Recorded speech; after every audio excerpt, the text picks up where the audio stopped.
isinasa loob ay mamumunga ng lubos. Hallelujah, hallelujah, hallelujah, hallelujah.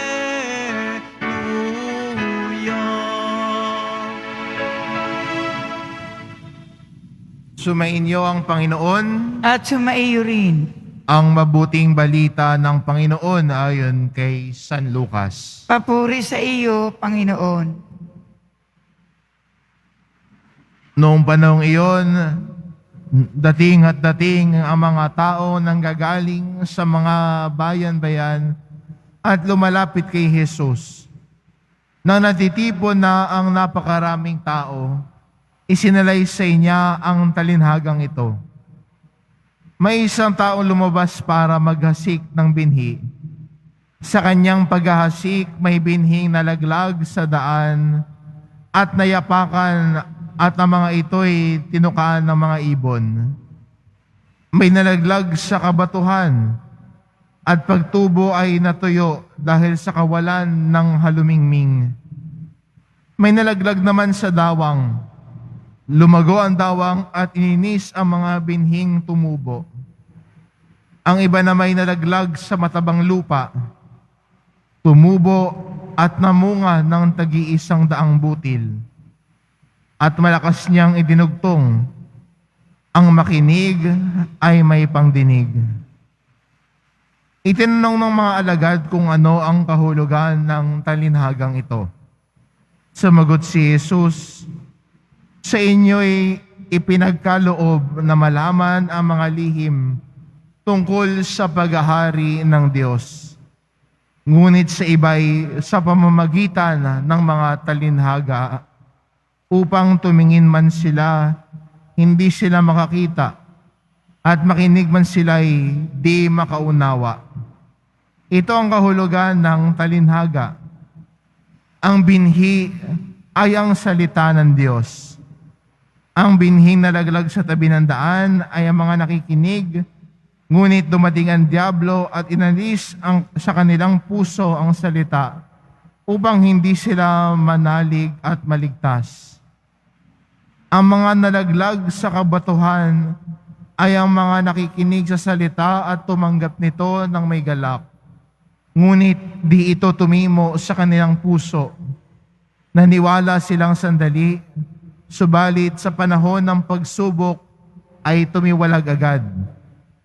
Ang mga nahasik naman sa dawang ay ang mga nakinig, ngunit ng malaon ay daig ang mga alalahanin sa buhay at pagkahumaling sa kayamanan at kalayawan, kaya't hindi na nahinog ang kanilang mga bunga. Ang mga nahasik naman sa matabang lupa ay ang mga nakikinig ng salita. Iningatan nila ito at sa kanilang pusong tapat at malinis, at sila'y matiyaga hanggang sa mamunga. Ang mabuting balita ng Panginoon. Pinupuri ka namin, Panginoong Jesucristo. Magsiupo po ang lahat.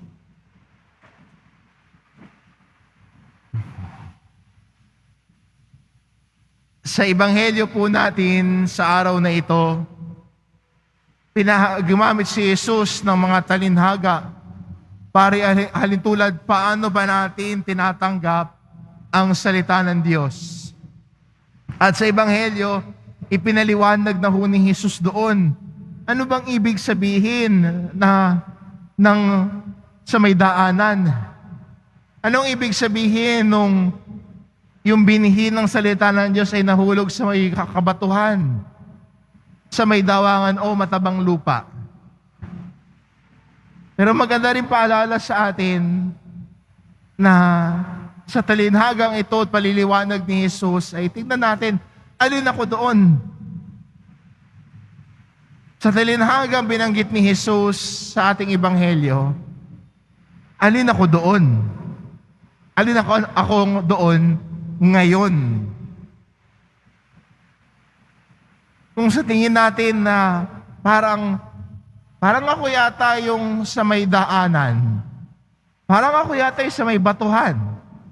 Parang ako yata yung sa may dawang. May paraan lagi tayo para baguhin. May paraan lagi tayo para i-cultivate, ayusin at linisin ang ating puso para sa ganon ang puso natin ay maging tulad ng matabang lupa kung saan ang salita ng Diyos ay mamumunga ng masagana. Pwede, kaya natin na sana tuwing tayo nakakarinig na salita ng Diyos, tuwing tayo ay nagsisimba, na yung ating pinakikinggan sa loob ng simbahan ay humuhubog po sa puso natin. Hindi lang natin basta naririnig, pero ang salita ng Diyos ay humuhubog sa ating puso at sa paghuhubog ng ating puso, ang buhay natin ay nagbabago. Kaya ang isang tao na sumusunod sa Diyos, nakikinig sa Kanyang salita, hindi na nanatiling ganito na lang ako.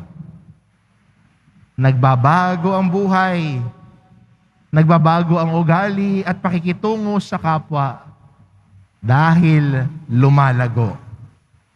At ang salita ng Diyos ang dahilan ng paglago niya bilang isang tao. At ito po yung asamin natin.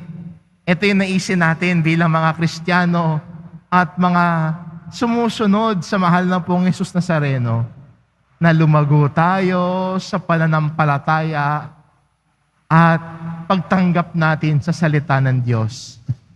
Ang santong pinagdiriwang po natin ngayon, si San Pio ng Pietrelcina, ay ang kanyang puso ay tulad ng isang matabang lupa na ang salita ng Diyos ay buong tinanggap.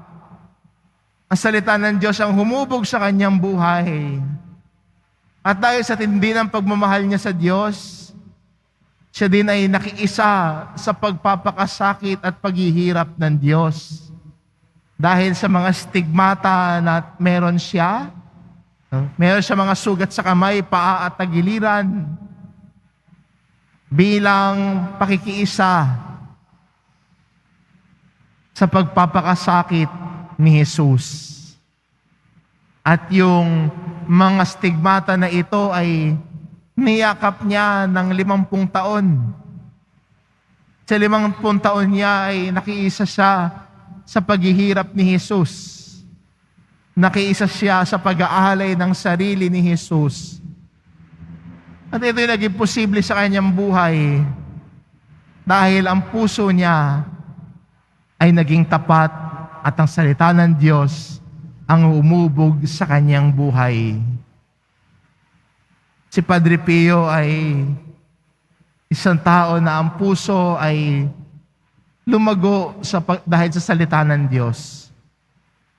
At kung meron po dito na may debosyon din kay Padre Pio, o nagnanais na makilala sino si Padre Pio, pwede natin tularan ang kanyang halimbawa na ang puso ay nagiging isang lugar kung saan na ang salita ng Diyos ay pwedeng mamunga ng masagana.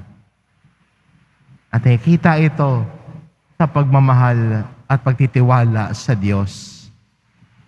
Dahil namunga ang salita ng Diyos sa buhay niya, lagi niyang sinasabi ang katagang pray, hope, and do not worry. Lahat ng katagang ito ay nagmula sa kanyang matinding pagmamahal sa Diyos, pagtitiwala sa Diyos, dahil sa bunga ng salita ng Diyos. Tularan natin si Padre Pio na ang salita ng Diyos na pinakikinggan natin ay totoong mamunga sa ating buhay at pakikitungo sa ating kapwa. Amen.